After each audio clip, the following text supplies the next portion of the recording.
Hola criminautas, soy Ángeles Piniella. Esto es Cuestión de Crimen, ese pedazo de podcast en el que hablamos de los peores crímenes de nuestra sociedad. Asturias esconde secretos que nunca fueron revelados. Calles oscuras, silenciosas, que guardan el eco de los pasos que ya no están.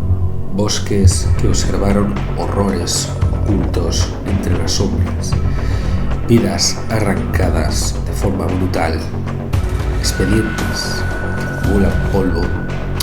Y preguntas que nadie ha logrado responder. En el episodio de hoy de Cuestión de Crimen nos vamos a sumergir en 3 historias que marcaron para siempre Asturias. 3 historias teñidas de sangre y misterio, donde las respuestas se han perdido entre sospechas, errores y el implacable paso del tiempo. ¿Quién fue el asesino?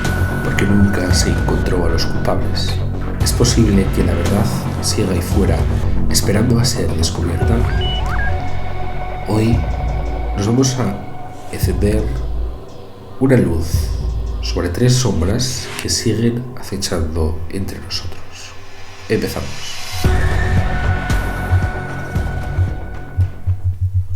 Un peluquero asesinado a martillazos y un inquietante mensaje escrito con pintalabios en su espejo.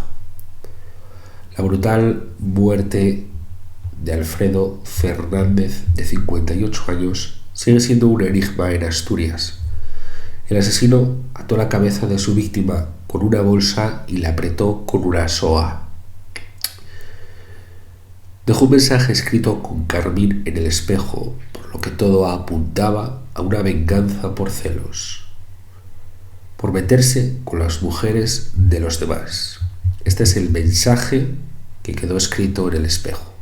Este crimen tuvo lugar en 1999 en Avilés y a día de hoy no han podido encontrar al culpable.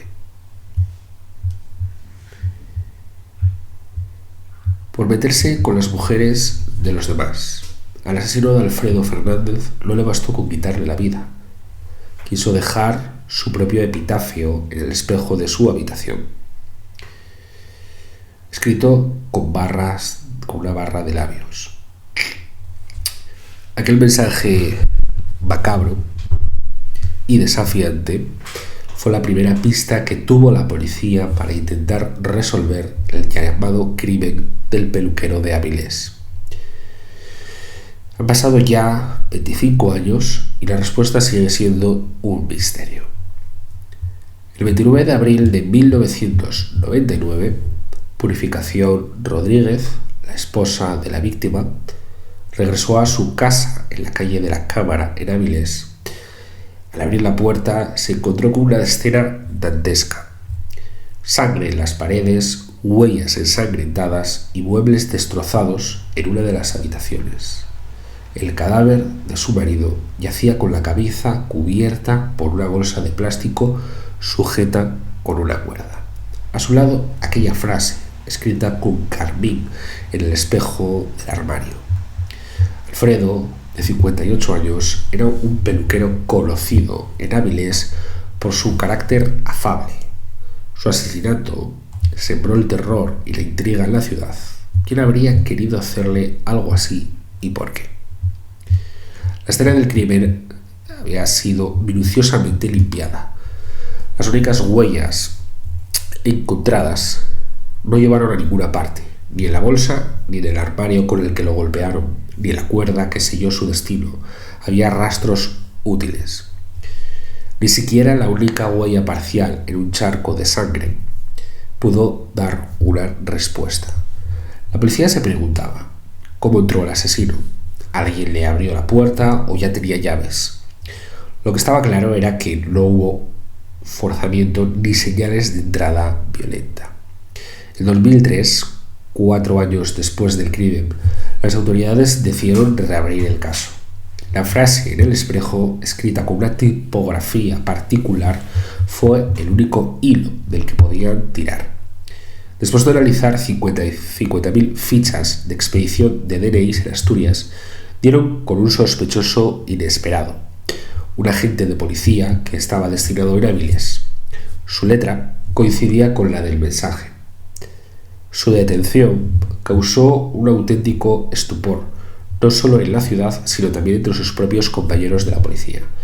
Era un hombre conocido por su actividad sindical, sin antecedentes ni problemas. Lo negó todo. Afirmó que no conocía a la víctima y que su único vínculo era que su exmujer le había comentado que al pasar por delante de la peluquería, Alfredo le lanzaba comentarios inapropiados. En 2004, tras una instrucción llena de idas y venidas, llegó a juicio.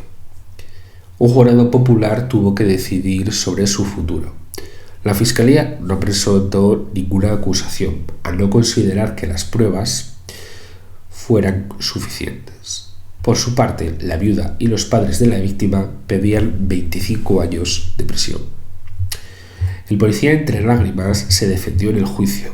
No maté a Alfredo, no lo conocía, no sé ni quién era. Su coartada era que aquella noche estaba cuidando a su madre enferma de Alzheimer.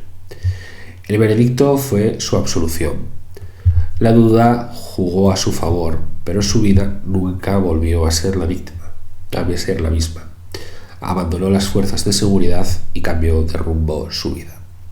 Hoy, 25 años después, el crimen del peluquero de Avilés sigue sin respuestas. La peluquería abandonada parece suspendida en el tiempo, como si estuviera esperando que alguien descubra finalmente la verdad. Cambiamos ahora de rumbo y de ciudad. Nos vamos a Gijón para hablaros del crimen de la limpiadora. Gijón, 28 de diciembre de 1999. María Dolores Fernández Gancedo, conocida como Mari, acude a limpiar un portal como cada mañana. Nunca sale de allí con vida. La encuentran muerta en un charco de sangre con signos de haber luchado por su vida. No hay testigos, no hay sospechosos y la investigación se enfría. Han pasado ya más de 20 años y el resultado, que el crimen ha prescrito. Aunque el asesino confesara hoy, saldría en libertad sin consecuencias. Un asesinato sin justicia, un caso que se pierde en el tiempo. Como digo, si el asesino de María Dolores Fernández Gancedo se presentara hoy en la comisaría para confesar el crimen, saldría por donde entró, completamente libre y sin asumir ninguna responsabilidad penal. Este caso es conocido como el caso de la limpiadora. Ocurrió el 28 de diciembre de 1999 en un portal de la calle Domingo de la Fuente de Gijón y ha prescrito recientemente al cumplirse 20 años desde la última diligencia judicial realizada. Aunque hay una víctima mortal, no se conoce al autor, ni siquiera hay sospechosos. La Policía Nacional, encargada de la investigación, no presentó a ningún arrestado ante el juzgado de instrucción, ni solicitó nuevas pruebas durante estas 2 últimas décadas. Así, se ha extinguido el plazo máximo que podría conllevar una obligación penal. Esta prescripción se justifica en el concepto de seguridad jurídica de la Constitución, que establece que no se puede perseguir a nadie por hechos delictivos cometidos hace un determinado tiempo. El crimen de esta mujer, de 58 años, se diluye en el tiempo, pero no en el recuerdo de sus familiares y amigos, quienes desde aquella fatídica mañana han optado por vivir en el duelo en silencio. La prescripción del delito disipa cualquier mínima esperanza de que se haga justicia. María Dolores Fernández Cancedo, conocida como Mari, era natural de Villaviciosa y vecina del barrio del Llano. La mataron en el portal que limpiaba cada mañana desde hacía 10 años. La mataron y su vecina del quinto la encontró poco después de las 8 de la mañana al bajar a recoger el periódico. Al abrir el ascensor en la planta baja, se topó con el cadáver, que presentaba un golpe en la cabeza y yacía en medio de un gran charco de sangre. Estaba boca abajo junto al cubo y la fregona que no había llegado a utilizar, ya que solo había tenido tiempo de ponerse el uniforme de trabajo. Su asesino la atacó apenas unos minutos de que llegara al portal, de que entrara en el portal. La autopsia reveló que había sido atacada por la espalda.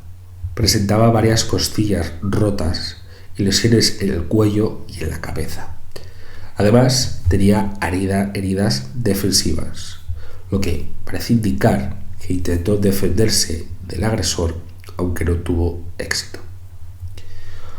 Durante el forcejeo, perdió parte de la ropa, lo que llevó a los investigadores a considerar inicialmente la posibilidad de una agresión sexual, aunque el examen forense descartó esta hipótesis. La teoría que cobró más fuerza fue la del robo. A la víctima le faltaba su bolso con la cartera y el dinero. En aquella época, la calle Domingo de la Fuente, que cruza con la calle Manuel Llaneza, era frecuentada por prostitutas y era uno de los principales puntos de venta de droga. Todas las vías que seguíamos nos llevan a pensar que alguien había pasado por delante del portal fortuitamente y había entrado con la intención de robarle. Ella se resistió, forcejearon, le pegó y cayó contra la escalera. Explicaba la Policía Nacional al periódico El Comercio cuando se cumplía una década del crimen. No hubo pistas ni testigos y mucho menos un acusado. La policía científica no halló huellas ni vestigios en el portal que pudieran ayudar a identificar al asesino, que durante los últimos 20 años ha eludido la justicia por estos hechos y que a día de hoy ya no tiene ninguna cuenta pendiente con la justicia por haber matado a otra persona, por inexplicable que pueda parecer. ¿Cómo vais? Seguimos, porque nos queda todavía un caso. El 25 de enero de 2004, el tranquilo pueblo de Degaña, en Asturias, fue conmocionado por el asesinato de Sheila Barrero, una joven de 22 años que estudiaba turismo, trabajaba en una agencia de viajes y los fines de semana regresaba a su pueblo para trabajar en un pub. La noche del 24 de enero, tras cerrar, fue a tomar una copa con los compañeros. A las 8 de la mañana se encontró en el alto de la collada a Sheila muerta de un disparo en la cabeza. No había señales de lucha ni robo, lo que llevó a la Guardia Civil a pensar que el autor era alguien conocido por ella. El caso sigue sin resolverse. ¿Quién mató a Sheila Barrero?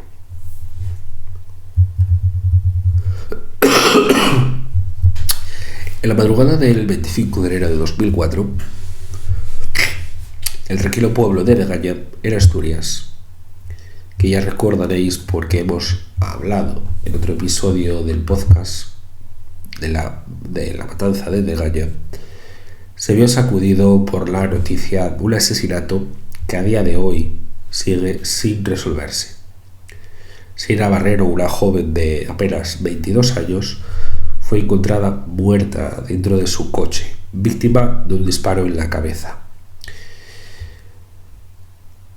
Vamos a tratar de desentrañar los hechos conocidos como el crimen de Sheila Barrero. Sheila Barrero, como digo, tenía 22 años y vivía con su familia en Degalla, Asturias. La noche del 24 de enero de 2004, Sheila trabajó en la discoteca El Bajo, ubicada en la localidad cercana de Villablino, León. Tras finalizar su jornada laboral,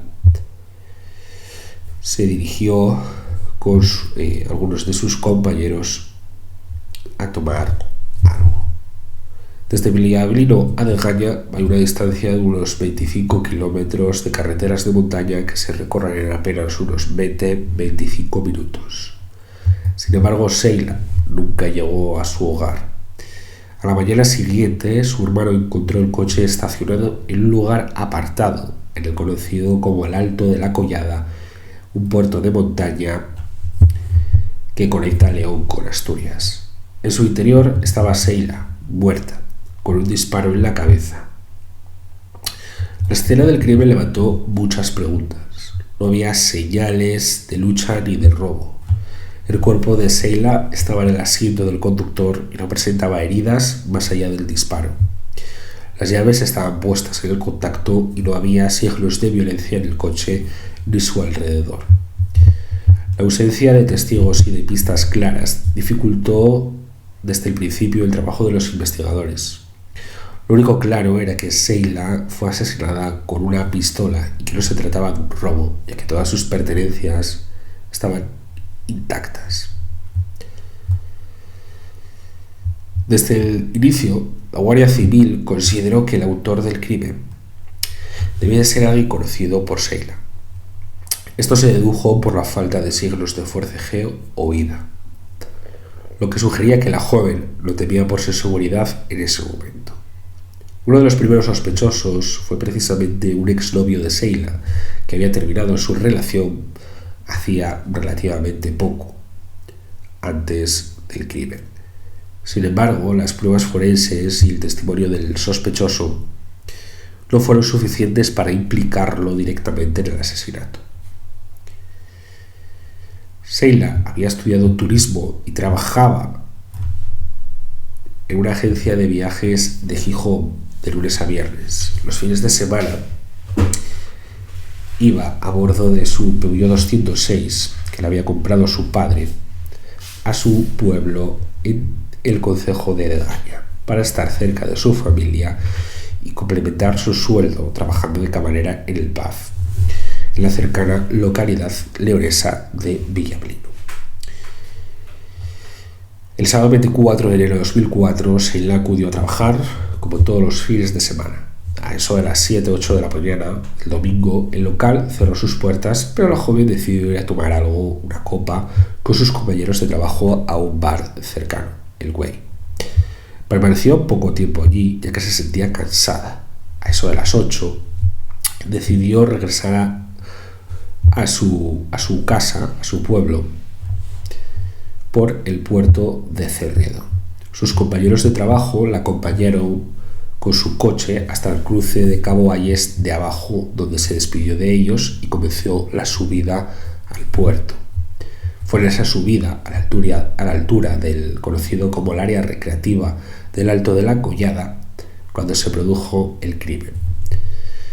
Alguien, no se sabe quién, una persona o dos como máximo, hizo que el coche de Sheila se detuviera cruzando su vehículo en mitad de la carretera, algo que fue observado por unos cazadores que pasaron por el lugar poco tiempo después, sin imaginar, por supuesto, lo que allí estaba ocurriendo. Luego, quienquiera que detuviera el coche de Sheila se subió al asiento trasero de su Peugeot 206 y una vez allí le disparó un tiro en la nuca de la joven con una pistola del calibre 6,5. La bala atravesó la cabeza de Sheila, pero salió con poca fuerza, ya que rebotó en la luna delantera del vehículo y cayó al suelo de este. Era aproximadamente, como digo, las 8:30 de la mañana. Un crimen que se perpetró a sangre fría, desapasionado, y algunos incluso piensan que pudo haber sido ejecutado por un profesional, dada la limpieza con la que se llevó a cabo. La hermana de Sheila, Mónica Barrero, llegó a especular con la posibilidad de que alguien amenazara a su hermana por la espalda con una pistola y que el disparo se produjera de manera accidental con consecuencias totalmente indeseadas. Después de cometer el homicidio, el agresor volvió el cadáver al asiento del copiloto, sacó el Peugeot 206 de la carretera, lo estacionó en el área recreativa y volvió a colocar el cuerpo sin vida en el asiento del conductor y se marchó en su propio vehículo. No hubo agresión sexual ni tampoco otro signo de violencia salvo el disparo. Incluso algunas personas, como el criminólogo Vicente Garrido, han sugerido que el cuerpo fue tratado con el máximo respeto y delicadeza. El cuerpo de Sheila sería descubierto unas horas después y con ello comenzaron a producirse los errores que terminarían estancando el caso. Las lesiones causadas por la vara eran tan imperceptibles a simple vista que el forense inicialmente pensó que se trataba de un accidente de tráfico. No fue hasta más tarde, cuando el cuerpo se encontraba encima de la mesa de autopsias, que se descubrió que la joven había muerto a causa de un disparo. Esto ralentizó la actuación de la Guardia Civil, que no encontró la bala que había matado a la joven hasta un día después. Los agentes investigaron a las personas que habían estado en contacto con Sheila el día anterior y realizaron la prueba de parafina a casi una decena de amigos, conocidos y familiares. Para ese momento ya habían pasado ya más de 33 horas desde el crimen. Descubrieron que al menos 3 de esas personas habían disparado en los días previos. Algo no del todo inusual en una zona como esa, fronteriza entre Asturias y León, con una gran densidad boscosa y una larga tradición de caza. Sin embargo, en la mano derecha de uno de ellos, Borja Vidal, que entonces tenía 19 años, se encontraron partículas a base de plomo, antimonio y bario, además de estaño, que según la Guardia Civil tenían origen en la detonación de un fulminante similar al de la bala hallada en el coche de Sheila. Los investigadores también descubrieron que Vidal y Sheila habían mantenido una relación en el pasado. Según una de las hipótesis, el joven había reanudado su relación con una antigua novia y se sentía presionado por Sheila, que deseaba continuar la relación con él. Además, en los asientos traseros del coche de Sheila se encontró una fibra textil adherida a una bufanda que se concluyó que pertenecía a una chaqueta de Vidal. Con estas pruebas, los agentes procedieron a detener al joven 6 meses después del crimen y lo presentaron ante el juez de Cangas del Narceo, Julio Martínez Zaunero. El juez terminó archivando el caso en octubre de 2007 al considerar que no había ninguna prueba suficiente para procesar al único investigado. Los peritos señalaron que las partículas halladas en la mano de Borja Vidal podían haberse debido a una transferencia. Tampoco resultaba extraño encontrar una fibra de una prenda suya, dado que, según declaró, había estado en el interior del coche en varias ocasiones. Sin embargo, el dato clave fue la declaración de los padres del sospechoso, quienes aseguraron que Borja había pasado la noche del crimen en casa. No se podía ir más allá. Este primer sobreseimiento fue un duro golpe para toda la familia de Sheila Barrero, que al menos contaba con un creciente apoyo ciudadano, ya que la justicia no lograba encontrar al culpable. El caso volvió a reabrirse en 2015 con la llegada de una nueva jueza y ante la posibilidad de que un nuevo análisis de las pruebas, utilizando los avances científicos del momento, pudiera arrojar luz sobre el crimen. La UCO, la Unidad Central Operativa de la Guardia Civil, volvió a reevaluar el caso con la investigación de especialistas en perfiles, quienes señalaron la posibilidad de que Sheila Barrero y Borja Vidal hubieran mantenido una relación secreta desconocida por todos. Los agentes aportaron el testimonio de una persona que aseguraba que los padres de Borja no estaban en Bliablino el fin de semana del crimen, ya que se encontraban jugando al golf, por lo que no podían saber si su hijo había estado en casa esa noche. Los peritos volvieron a reiterar que las pruebas físicas apuntaban a Borja.